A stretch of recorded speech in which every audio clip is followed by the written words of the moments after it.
So, there's a boy in the girls' class. There's a boy in the girls' bathroom. Next instalment.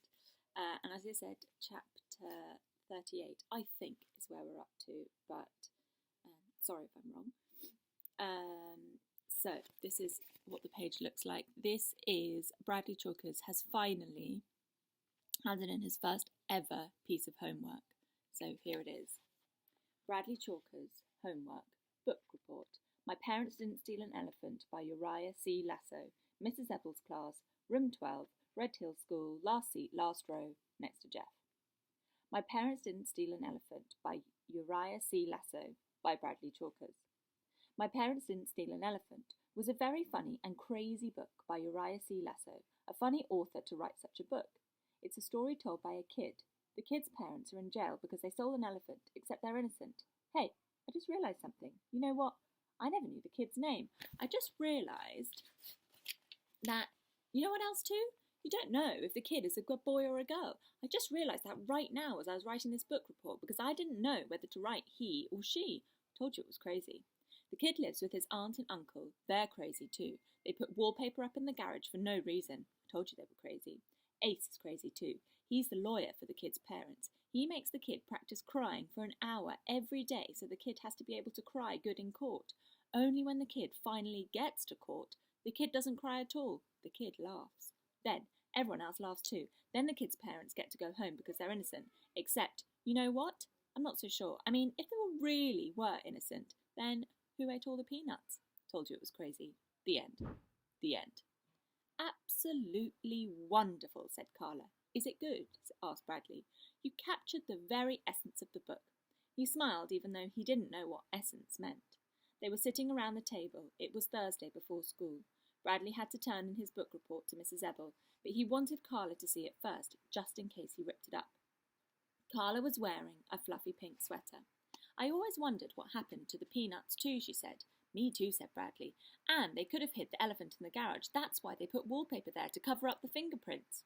Do elephants have fingerprints? Asked Carla. Maybe they have trunk prints, he laughed. Well, I have to go to Mrs. Ebble's class. Here's your book back. Thank you. I didn't write on it or spill food on it or anything. I'd like for you to keep it, said Carla. It's my present to you. But I thought it was one of your favourite books. It is. That's why I want to give it to you. If I didn't like it, then it wouldn't be much of a present, would it? He smiled. I wish I had a present to give you, he said. You already gave me one. I did? What was it? The book report. The smile left his face. What's the matter? Well, I'm supposed to give it to Mrs. Ebble, but that's okay, you can have it. I wouldn't be much of a present if I didn't want it too. Carla laughed and shook her head.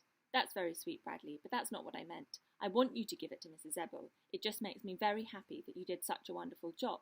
That's the present you gave me. Really? Really, said Carla. It was the best present I could have gotten. He thought that was great. He was able to give it to Carla and still give it to Mrs. Ebble. What's wrong? Carla wiped her eyes. The corners of her mouth trembled. Are you crying? He asked. Bradley, I have something to tell you, she said. I hope you can listen to what I have to say without feeling scared or upset. He suddenly felt very scared and upset. Tomorrow will be my last day here at Red Hill School. Huh? That's why I'm so glad you've written such a wonderful book report. I know you can continue to do good work without me. I'm very proud of you. You're leaving? She nodded.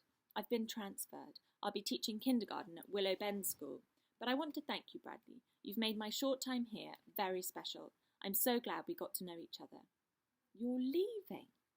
We can still see each other, she said. Saturday He shook his head. No, you can't go. It's not fair. I have to. He couldn't believe it. What if I don't do my homework? Then you'll have to stay and make me want to do it again. She smiled warmly. Her blue eyes glistened. You're on your own now, Bradley. I know you'll do wonderfully. No, it's not fair, he said. You tricked me. Carla stood too. She walked around the table towards him. I hate you, he shouted in her face. I know you don't mean that. Yes, I do. I hate your stupid book too. He picked up My Parents Didn't Steal an Elephant by Uriah C. Lasso and threw it at her. Then he picked up his book report. Bradley, please. He ripped it in half. He stretched his mouth so wide it was hard to tell whether it was a smile or a frown. He tore his book report again and dropped the pieces on the floor. I hate you, he shouted, then ran out of her office. He ran into the boys' bathroom. He leaned over the sink and cried. His face throbbed as he watched the water wash down the drain. There was a knock on the bathroom door. "Bradley," said Carla, "are you all right?" "Go away," he yelled. "I hate you." The door slowly opened and she stepped inside. "You're not allowed in here," he said. "I think it's important we talk," said Carla. "That's how friends handle their problems, by talking about them.